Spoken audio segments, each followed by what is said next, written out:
Once upon a time, there lived two neighbors. One of them bought a shotgun. Aha, thought the other. All right, I'll buy myself a bigger gun. What could this mean, thought the first neighbor. I'll buy myself something bigger.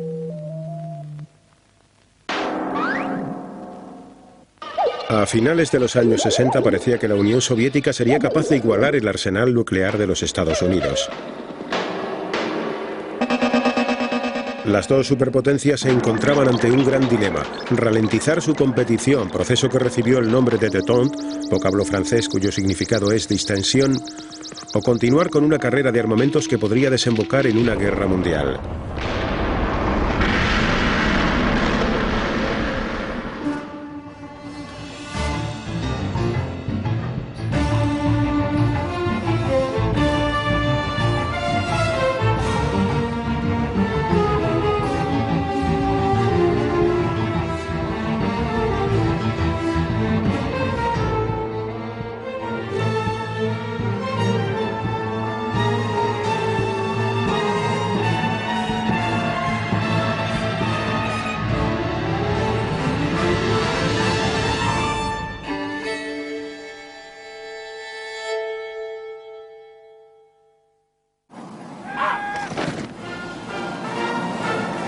En 1969, un nuevo presidente sube al poder en los Estados Unidos. Richard Nixon tenía nuevas ideas sobre cómo conseguir que la Guerra Fría fuera menos peligrosa. Estaba dispuesto a aceptar a la Unión Soviética como su igual en lo que a armas nucleares se refería. Cuando el presidente Nixon tomó posesión de su cargo, los medios de comunicación y los ciudadanos que se consideraban a sí mismos intelectuales en su sabiduría pensaban que era un hombre que traería la guerra y que sería necesario tomar medidas para moderarlo. De manera que cuando comenzamos a negociar asuntos tan importantes como el comercio, el SALT, conversaciones para la limitación de armas estratégicas y todo ese tipo de problemas complejos, estábamos sometidos a una gran presión. No era un político especializado en política exterior, sobre todo en sus primeros años de mandato. Fue ganando poder aprovechando el gran miedo rojo que definía el periodo de McCarthy en la política estadounidense. También conocía, y este era un factor muy importante, la burocracia. Sabía que a menudo las potencias más beligerantes y complejas con las que tendría que tratar no serían la Unión Soviética y China, sino el Departamento de Estado, la CIA, el Pentágono o el Departamento de Defensa, con esas fuerzas desplegadas a orillas del Potomac.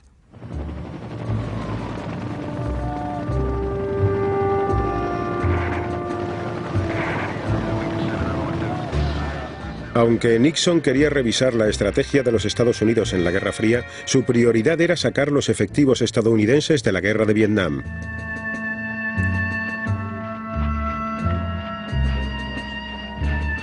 En 1969 este conflicto ya había acabado con la vida de 30.000 soldados y aún no había llegado a su fin.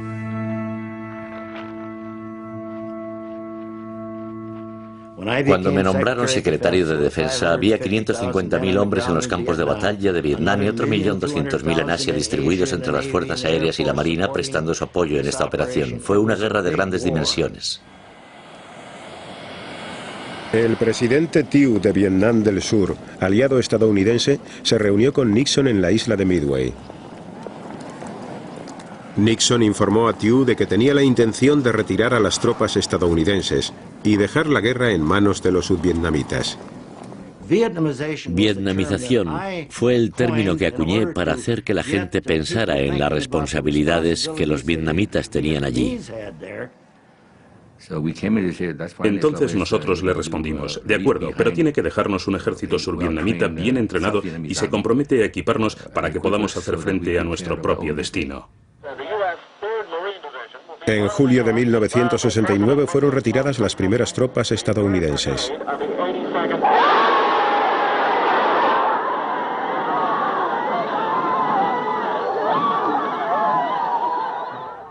Tanto Nixon como Kissinger sabían las consecuencias que la guerra tenía en nuestra sociedad, las controversias, las distracciones, el coste financiero y el terrible precio en vidas humanas entre los estadounidenses, vietnamitas y el resto de los contendientes. Además, interfería en la política exterior. Esta es una de las razones por las que Nixon trató de iniciar un acercamiento hacia China y de mejorar sus relaciones con Rusia, forzar la negociación de Vietnam y mostrar un movimiento hacia adelante de nuestra política exterior que demostraría que la guerra de Vietnam no nos había dejado paralizados. Pero el régimen de Hanoi también puso en práctica medidas de presión, llevando a cabo una nueva ofensiva en el sur. Los generales estadounidenses propusieron bombardear las bases que los norvietnamitas habían instalado en el territorio neutral de Camboya. Nixon accedió al bombardeo, pero insistió en que los ataques a Camboya se mantuvieran en secreto.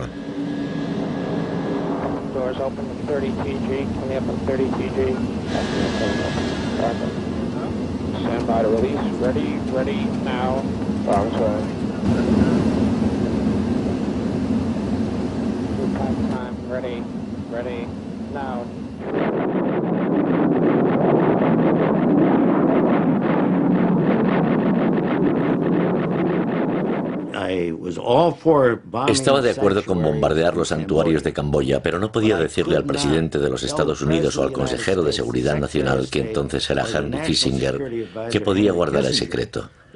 Además, pensé que no sería nada bueno que esto llegara a saberse después. Y estaba convencido de que terminaría siendo del dominio público, porque cuando 12.000 personas poseen toda la información al respecto, es imposible mantener algo en secreto. Laird estaba en lo cierto. Los manifestantes contrarios a la guerra elevaron sus protestas.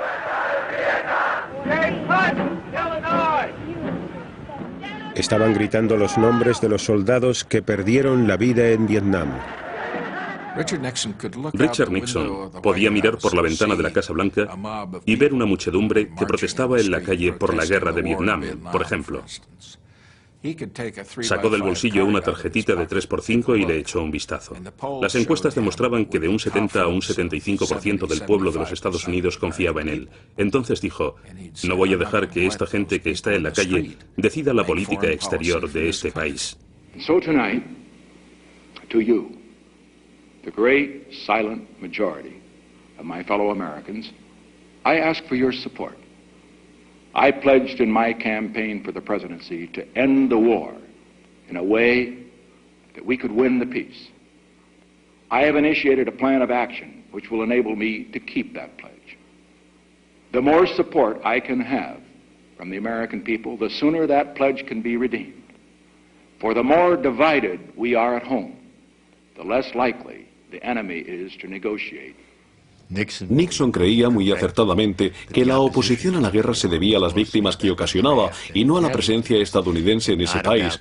Al pueblo de los Estados Unidos no le preocupaba que estuviéramos bombardeando Hanoi ni que en el ataque participaran aviones de nuestro país. Lo que no les gustaba es que los jóvenes estadounidenses fueran reclutados y enviados a Vietnam, donde les esperaba una muerte segura. El bombardeo de las bases comunistas en Camboya no fue una cura milagrosa. Okay. 100 meters away from it now, Jesse from air. Los soldados estadounidenses fueron nuevamente atacados en Vietnam del Sur. All right, who's wounded? All right, give me some cover.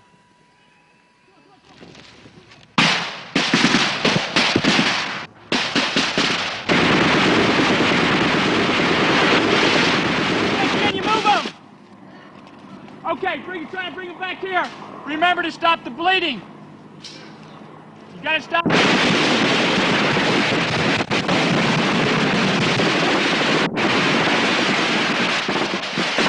Nixon ordenó entrar en Camboya.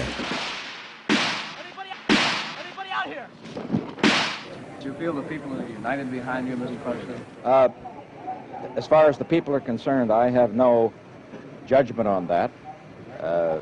All that I can say is that I know that I did what I believed was right, and in what really matters is, as far as the people are concerned, is whether it comes out right. If it comes out right, that's what really matters. Leave this area immediately. Leave this area immediately. La decisión de Nixon de invadir Camboya provocó violentas protestas en los campus estadounidenses.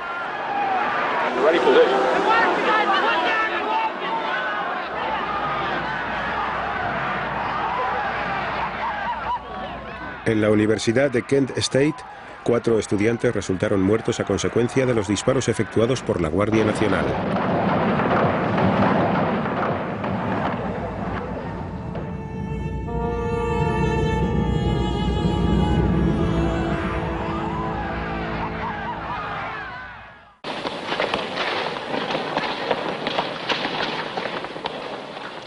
Every year, in the early spring and late autumn, the Soviet Army gets its new recruits.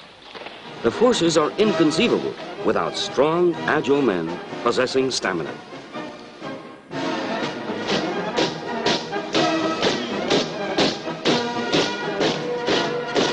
These are fighting men.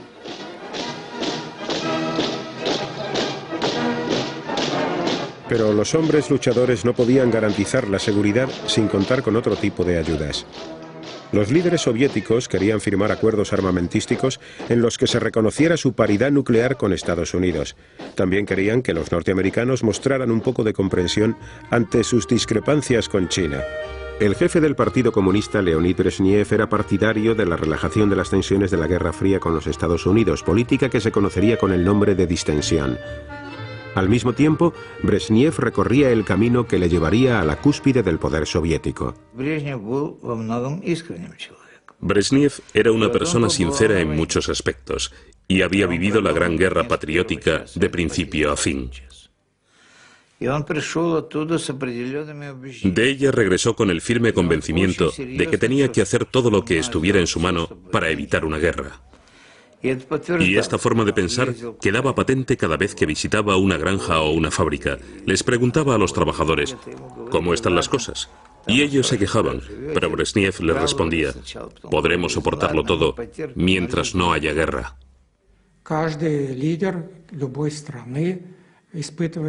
Todo líder de un país necesita expresar su carácter y dejar su huella en la historia.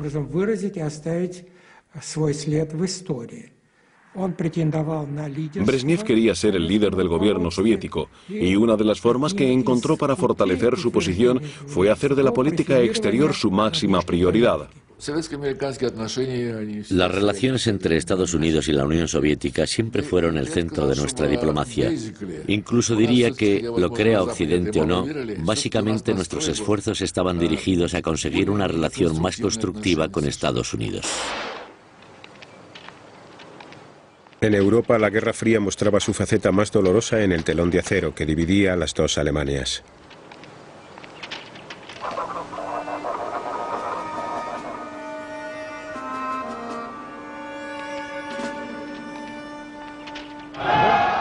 El nuevo canciller de Alemania Occidental, el socialdemócrata Willy Brandt, tenía sus propias ideas para mejorar las relaciones con el bloque soviético. Los alemanes lo llamaban Ostpolitik. Wir wollen ein Volk der guten Nachbarn sein und werden im Innern und nach außen. Der entscheidende Schritt, der das Ganze in Gang gebracht hat, el principal motivo por el que las cosas siguieron su curso fue la decisión del canciller de considerar a Alemania del Este un Estado. Este cambio fundamental en nuestra posición arrojó sobre nosotros las críticas más duras de la oposición. En Moscú, el pueblo era todo oídos. En nuestra opinión, las voces más sensatas fueron las de algunos socialdemócratas que buscaban los intereses comunes con nosotros y no las semejanzas en nuestros puntos de vista. Y me gustaría dejar muy clara la diferencia. Si encontrábamos puntos en común que conservara un equilibrio de intereses, podríamos evitar que las relaciones entre la Unión Soviética y Alemania Occidental desembocaran en un punto muerto. Willy Brandt se convirtió en el primer canciller de Alemania Occidental que visitó Alemania del Este.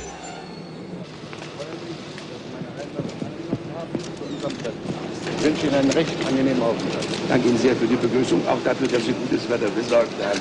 Daran soll es nicht liegen. Danke sehr. La visita de Brandt fue todo un éxito. Para los habitantes de Alemania del Este, Brandt parecía traer consigo las esperanzas del cambio. Pero los estadounidenses estaban preocupados. Mi primera reacción frente a la Ostpolitik fue de preocupación, porque temía que esta política propiciara el surgimiento de un nacionalismo alemán, y si Alemania actuaba por su cuenta frente al Este, seguro que se centraría en sus propios problemas nacionales, si no inmediatamente pasado algún tiempo. La respuesta de Nixon y Kissinger estaba llena de dudas y desconfianza. ¿Habíamos pensado bien en todas las posibilidades? Poco después de entrar en el despacho, informé a Kissinger sobre lo que teníamos planeado. Me hizo un montón de preguntas. Y llegado a un determinado punto, le dije, no estoy aquí para consultar, sino para informar. Era un tono que nunca antes se había empleado en Washington. Mientras el peligro que nosotros temíamos fuera real, la mejor manera de evitarlo no era enfrentarnos a él para que luego nos acusaran de ser la causa de una partición permanente de Alemania, sino tratar de guiarlo en una dirección compatible con la política aliada. Por este motivo, establecimos un nuevo modo de contactar con Brandt a través de su colega Egon Bahr y con los soviéticos por mediación de Dobrynin y Falin. Insistimos en que antes de llegar a conclusión alguna sobre el tema de Alemania, teníamos que estar absolutamente seguros de cuál era nuestra posición en Berlín. El próximo destino de Brandt era Moscú. Esperaba acabar con los temores que experimentaba Rusia con respecto a su viejo enemigo alemán. Brandt estaba dispuesto a reconocer las fronteras de la Europa de posguerra y la división entre Europa del Este y del Oeste. Los acuerdos de Moscú eran la clave para nuestro sistema de tratados bilaterales con el Este. La República Federal dejó de ser una excusa para que la Unión Soviética siguiera teniendo alineado el bloque del Este. El tratado era una señal de Moscú de su buena disposición para introducir cambios. Willy Brandt voló al encuentro de otro antiguo enemigo de Alemania. In dem Wunsch, durch einen Vertrag dauerhafte Grundlagen für ein friedliches Zusammenleben zwischen der Bundesrepublik Deutschland und Polen zu schaffen, reisten Bundeskanzler Brandt und Außenminister Scheel nach Warschau. Brandt había viajado a este país para reconocer la frontera occidental de Polonia, establecida en un territorio que le fue arrebatado a la Alemania nazi en 1945. El canciller alemán visitó el gueto de Varsovia.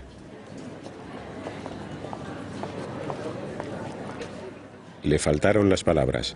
Se arrodilló ante el monumento construido en memoria de los luchadores judíos que resistieron a los nazis.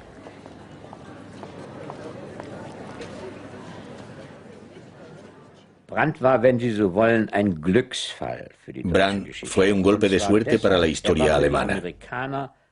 Para los estadounidenses, simbolizaba la confianza, puesto que se había mostrado como un defensor de Berlín contra la amenaza del Este. Y para el Este, sin duda alguna, era una persona que había luchado sin tregua contra los nazis. En una Alemania dividida, estos pasos hacia la distensión fueron agrietando poco a poco el muro de Berlín, algo de lo que todo el mundo se alegró. Las familias y amigos a los que el muro había separado podían reunirse de nuevo.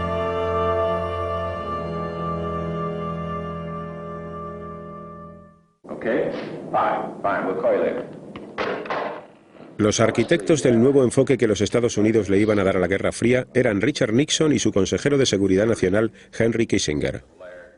Henry era muy temperamental, brillante, inseguro y con un sentido muy desarrollado del territorio. Se podría decir lo mismo de Richard Nixon, y la mayor parte del tiempo se complementaban mutuamente, pero a la vez eran grandes rivales. Luchaban uno detrás de otro. No uno contra otro, sino uno tras la espalda del otro. Eran muy astutos. Los dos hombres preferían trabajar en secreto. Buscando vías alternativas, consiguieron organizar una cumbre en Beijing y otra en Moscú.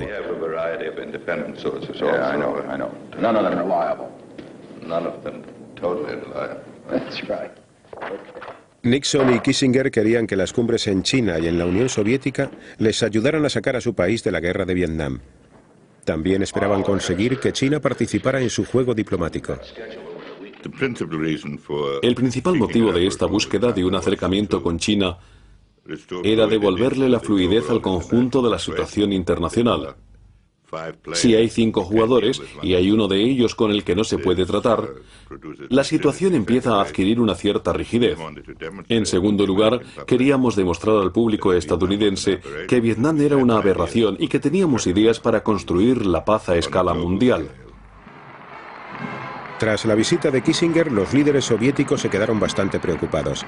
Entonces Nixon regresó exultante de China. Not only have we completed a week of intensive talks at the highest levels, we have set up a procedure whereby we can continue to have discussions in the future. We have demonstrated that nations with very deep and fundamental differences can learn to discuss those differences calmly, rationally, and frankly, without compromising their principles. Esto causó una honda preocupación en nuestros líderes, que temían que se estuviera formando una coalición antisoviética en la que no solo estarían incluidos los Estados Unidos y la OTAN, sino también China. En aquel momento sentimos que estábamos totalmente rodeados.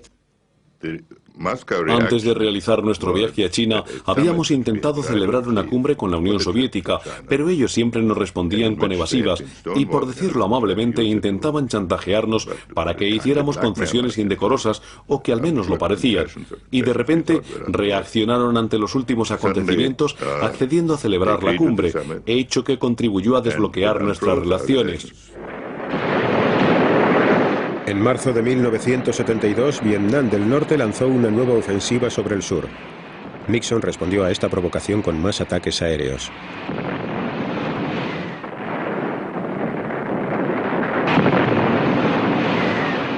¿Querrían los soviéticos recibir a Nixon mientras los aviones estadounidenses bombardeaban a sus aliados vietnamitas?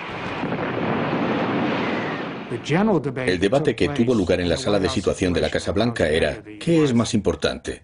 ¿El frente de Vietnam o el frente de Moscú? Nixon es la única persona importante que dijo: podemos tener los dos. Estoy dispuesto a perder la cumbre de Moscú, pero preveo que los rusos seguirán adelante con ella, aunque bombardeemos Hanoi y minemos Haiphong.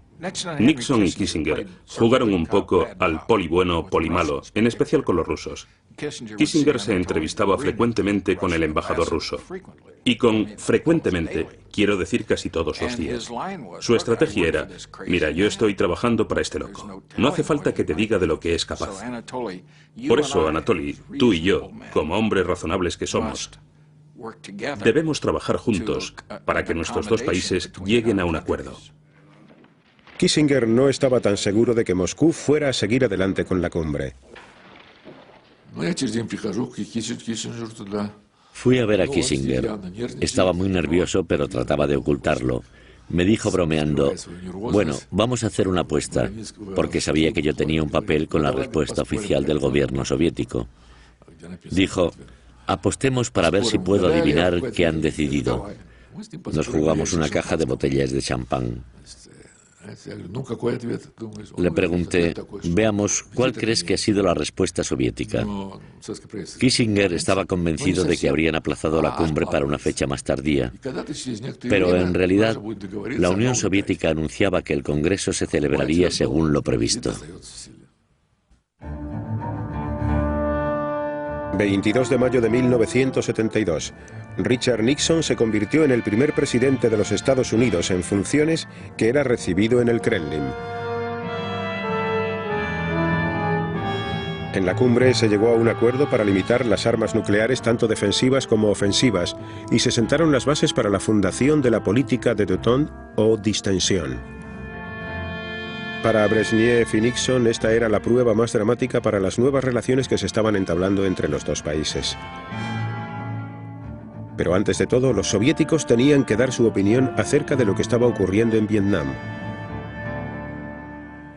El presidente Nixon, el doctor Kissinger, yo mismo y otro miembro del gobierno de los Estados Unidos nos desplazamos a la dacha que Brezhnev poseía en el campo. Allí estaban Brezhnev, Kosygin, Podgorny y el consejero de Seguridad Nacional soviético. 4 frente a 4. Estuvimos reunidos durante 3 horas en la dacha. Durante ese tiempo, cada uno de los líderes soviéticos pasó 1 hora arremetiendo contra la política de los Estados Unidos en Vietnam y atacando abiertamente a Nixon y a su país. Nixon era consciente de lo que intentaban. Estaban elaborando un expediente para enviarlo a Hanoi, de modo que se limitó a escucharles con paciencia y no estuvo excesivamente discutidor. Básicamente aceptó las críticas. Después de 3 horas y media de diatriba soviética, que fue una especie de juego entre los dirigentes rusos, subimos a cenar y el ambiente cambió por completo. Brezhnev descorchó una botella de vodka. Hubo brindis, canciones y bromas. Esa misma noche, poco después, Kissinger volvió a reunirse, creo que con Gromyko, y siguieron negociando sobre el control de las armas. Reinaba un ambiente muy agradable e incluso amistoso. Nosotros nos mostramos un poco agresivos a la vista de las acciones que Nixon estaba llevando a cabo en Vietnam, pero nos aseguramos de que no ensombreciesen la cumbre porque las medidas que Nixon iba a proponer ya habían sido aprobadas por el canal confidencial. Eran asuntos muy importantes. Y todos los miembros del Politburó sabían que el texto del tratado ya había sido aprobado. Nixon también lo sabía porque Kissinger se lo comunicó. Y si dábamos rienda suelta a nuestras emociones, echaríamos a perder todos los logros conseguidos.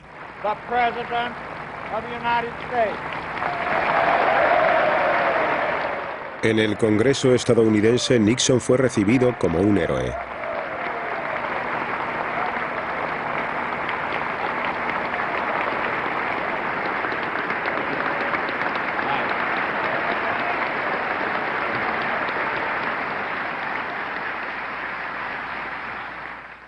Last Friday in Moscow, we witnessed the beginning of the end of that era, which began in 1945. We took the first step toward a new era of mutually agreed restraint and arms limitation between the two principal nuclear powers. With this step, we have enhanced the security of both nations. We have begun to check the wasteful and dangerous spiral of nuclear arms, which has dominated relations between our two countries for a generation. We have begun to reduce the level of fear by reducing the causes of fear for our two peoples and for all peoples in the world. 2 semanas después de que Nixon regresara de su viaje a Moscú, 5 hombres que trabajaban para su campaña de reelección fueron detenidos por introducirse en el cuartel general del Partido Demócrata. Era el comienzo de un escándalo de grandes dimensiones, el Watergate.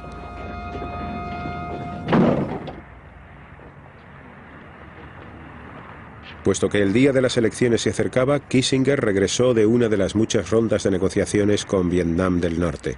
Le comunicó a Nixon que ya había llegado a un acuerdo sobre Vietnam.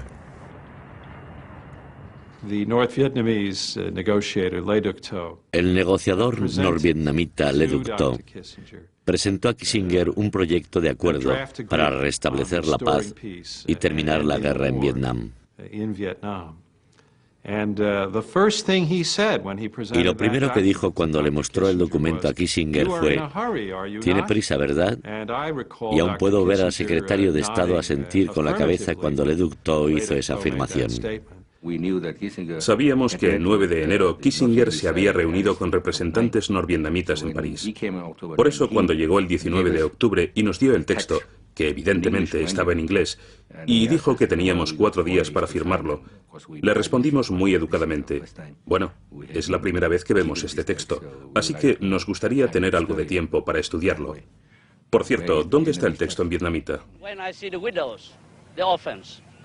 When I see so many tombs, so many sacrifices for the freedom and liberty of Vietnam, I reaffirm again that the whole people of South Vietnam will resist again any peace which demand the rendition of South Vietnam and which will give the South Vietnam to the communist aggressors. Compadecía profundamente a Thieu y al mismo tiempo me preocupaba nuestro problema. Teníamos delante de nosotros 65 resoluciones del Congreso solo en el año 1972 que animaban a la retirada unilateral de tropas de Vietnam. El señor Kissinger dijo, si firman esto, tendrán paz. Vietnam del Sur experimentará un fuerte desarrollo y el pueblo será feliz. A lo que el presidente Thieu respondió, a nosotros lo que nos interesa es el futuro de nuestro país, no ganar el premio Nobel. Vietnam del Sur se negó a firmar. Con su plan a punto de venirse abajo, Kissinger tuvo que apresurarse y volver a garantizar al gobierno de Hanoi que Estados Unidos aún quería llegar a un acuerdo. We believe that peace is at hand. We believe that an agreement is within sight. It is inevitable that in a war of such complexity that there should be occasional difficulties in reaching a final solution. Este último contratiempo en las conversaciones de paz no dañó la reputación de Nixon. El presidente logró que los estadounidenses le reeligieran para un segundo mandato con relativa facilidad. De nuevo en París, Kissinger tuvo que exponer las objeciones de Thieu ante los norvietnamitas. How do I get out of here? We thought you weren't having a meeting today, sir. Well, do something surprising.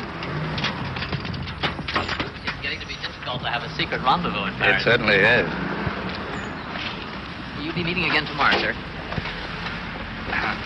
We expect to, yes. Un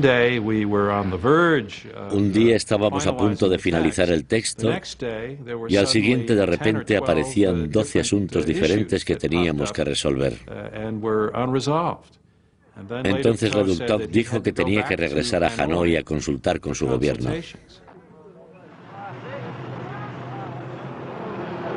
Le Duc salió de París y las conversaciones fracasaron. Nixon ordenó ataques aéreos en Vietnam del Norte con la esperanza de poder obligar a Hanoi a llegar a un acuerdo y a la vez para reforzar a Vietnam del Sur.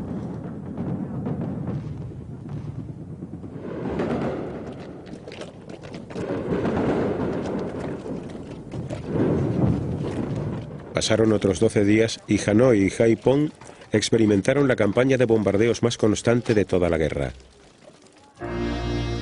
El bombardeo dio los resultados previstos. Vietnam del Norte y del Sur estaban dispuestos a firmar el tratado que Kissinger había elaborado. En virtud de los acuerdos de paz, las tropas estadounidenses abandonarían Vietnam. El gobierno de Saigón seguiría en el poder, pero los soldados norvietnamitas continuarían en el sur. Nixon llamó a esto paz con honor. El señor Kissinger, que había querido realizar estas negociaciones tripartitas, tenía que resolver la cuestión de Vietnam para que se pudiera poner en marcha la política de la distensión. Este es mi propio análisis de las circunstancias que, por desgracia, no favorecieron mucho al pueblo de Vietnam del Sur. Good evening. The biggest White House scandal in a century, the Watergate scandal, broke wide open today. The Attorney General, Richard Kleindienst, has resigned because, in his own words, he had close personal and professional associations with people who may have broken the law. The two closest men to the president, H.R. Haldeman, his chief of staff, and John Ehrlichman, his chief domestic advisor, have resigned. Last week, both men were fighting hard to keep their jobs.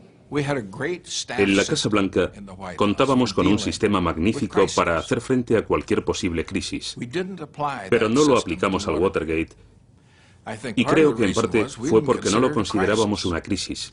Se trataba de un episodio sin importancia. I had no prior knowledge of the Watergate break-in. I neither took part in nor knew about any of the subsequent cover-up activities. I neither authorized nor encourage subordinates to engage in illegal or improper campaign tactics. That was, and that is, the simple truth. A pesar del asunto Watergate, el proceso de distensión conocido como détente continuaba. Brezhnev viajó a los Estados Unidos para celebrar una segunda cumbre con Nixon. En California, el dirigente soviético se divirtió acompañado de las estrellas de Hollywood.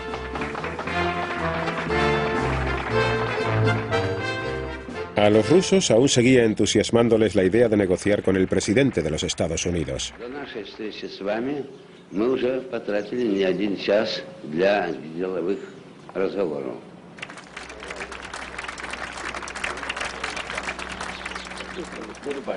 Goodbye.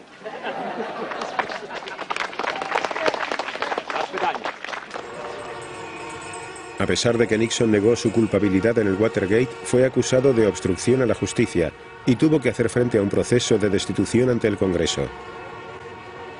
En agosto de 1974, Richard Nixon, el hombre que trajo la distensión a los Estados Unidos, abandonó la lucha y dejó su cargo.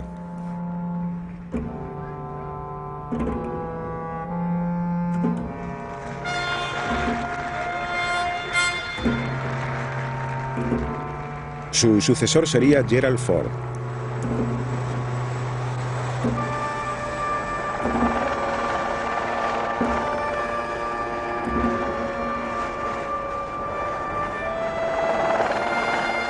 Los dirigentes soviéticos estaban absolutamente desconcertados por la caída de Nixon. Pensaban, ¿cómo pueden obligar legalmente a la persona más poderosa de los Estados Unidos, a la personalidad más importante del mundo, a dejar su cargo solo por haber robado unos estúpidos documentos? Para la mentalidad de los dirigentes soviéticos, resultaba impensable que una persona situada en un puesto tan alto pudiera ser relevada de su cargo legalmente. Simplemente no podían comprenderlo. Se barajaban varias hipótesis. Se sospechaba que los enemigos del acercamiento entre los Estados Unidos y la Unión Soviética habían orquestado deliberadamente esta maniobra. En Vietnam, los acuerdos de paz de 1973 no habían conseguido acabar con las luchas. En abril de 1975, las tropas subvietnamitas tuvieron que entrar en combate para defender Saigón de la ofensiva final lanzada por Hanoi. Poca ayuda podían esperar de los Estados Unidos.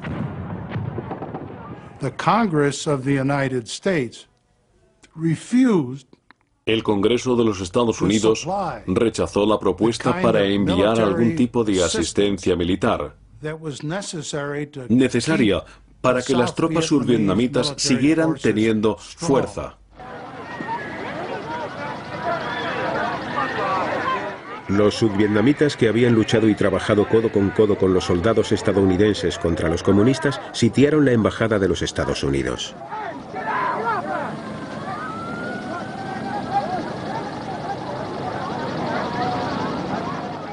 Los soldados norteamericanos estaban abandonando el país, pero habían perdido la guerra y ahora ni siquiera podían salvar a los cientos de amigos subvietnamitas que dejaban allí. La experiencia estadounidense en Vietnam y la mía propia en particular fue como el ataque de un B-52 a unos 60.000 pies de altura. Hicimos mucho daño, pero rara vez teníamos que contemplar las consecuencias de ese daño. Ese último día fue como presenciar el ataque de un B-52 desde el suelo.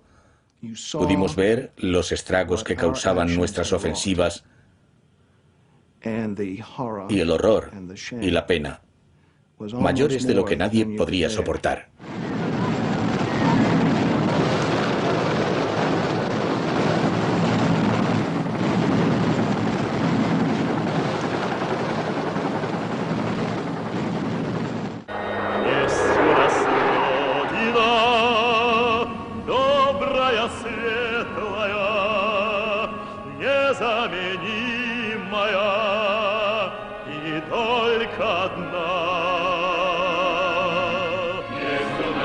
La Unión Soviética proclamó su autoconfianza. Se consideraba una potencia que nada tenía que envidiar a los Estados Unidos y presumía de que la historia estaba de su lado. Pero esta visión optimista de las cosas había olvidado un problema. El trato que dispensaban a los disidentes soviéticos, como el escritor Alexander Solzhenitsyn, amenazaba con hacer descarrilar el proceso de distensión.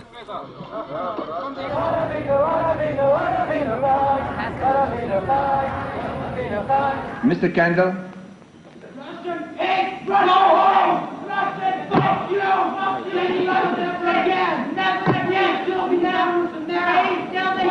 Las pasiones del pueblo de los Estados Unidos se centraron esta vez en la emigración de los judíos soviéticos. El problema de la salida de los judíos de la Unión Soviética y la cuestión de los derechos humanos eran temas que levantaban ampollas. El Congreso de los Estados Unidos trataba cada cierto tiempo esta cuestión y había una serie de activistas vandálicos que organizaban manifestaciones para protestar por la situación. Al principio, en el Congreso de los Estados Unidos, se produjo una reacción auténtica en contra de la política de la distensión, y en un primer momento no fue idea de los chicos de derechas del Partido Republicano, como se podría esperar.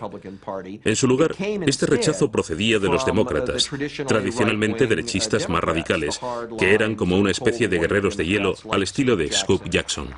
When we have something we feel strongly about, and in this case it is civil liberties and freedom and what this nation was founded upon, that we should do something to implement international law, and it is international law now, the right to leave a country freely and return freely, that we should put that issue of principle on the table knowing that the Russians are not going to agree to it.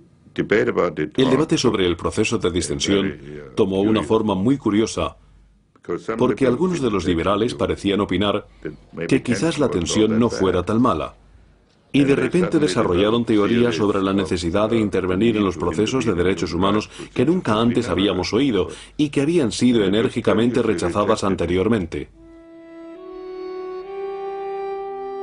En la Unión Soviética, donde los monumentos mantenían viva la memoria de una guerra terrible, la distensión tenía pocos enemigos.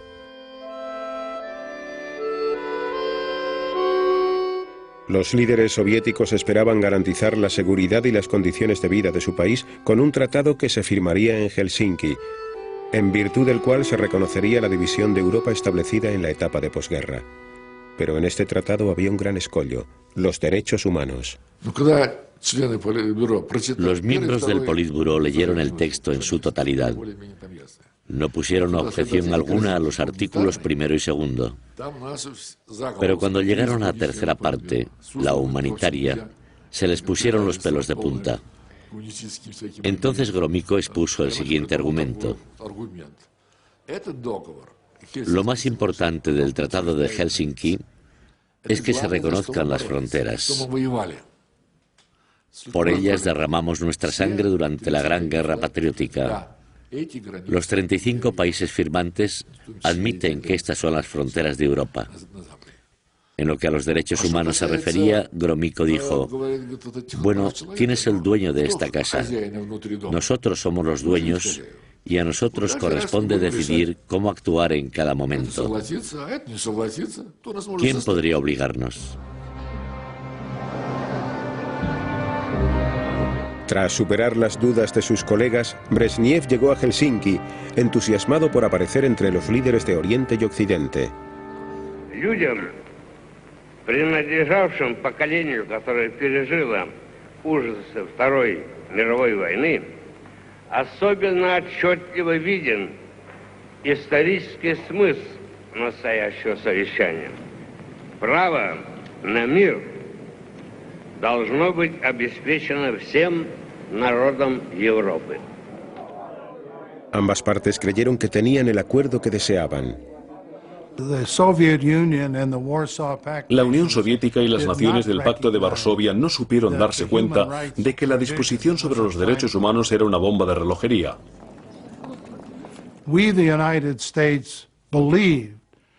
Estados Unidos creyó que podría lograr que la Unión Soviética y el Pacto de Varsovia respetaran los derechos humanos. Pero eso sobrepasaba el compromiso que habían firmado en los acuerdos de Helsinki. 3, 2, engine sequence start. 1, 0, launch commit. We have a liftoff. All engines building up thrust. Gracias al proceso de distensión, los cohetes eran ahora un vehículo hacia la coexistencia en lugar de hacia la guerra. Houston flight, Zug Moskva. Корабль Союз готов к стыковке. Apollo Houston, I got 2 messages for you. Moscow is go for docking. Houston is go for docking. It's up to you guys. Have fun. Las naves espaciales soviéticas y estadounidenses hicieron historia al acoplarse a unos 210 kilómetros de la Tierra.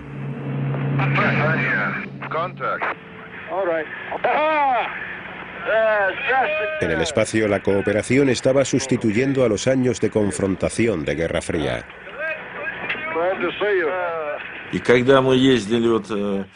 Cuando fuimos a recibir el entrenamiento específico a los Estados Unidos, conocimos a nuestros compañeros estadounidenses.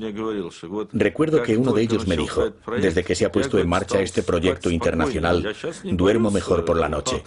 Ya no tengo miedo de la guerra nuclear porque estamos trabajando juntos.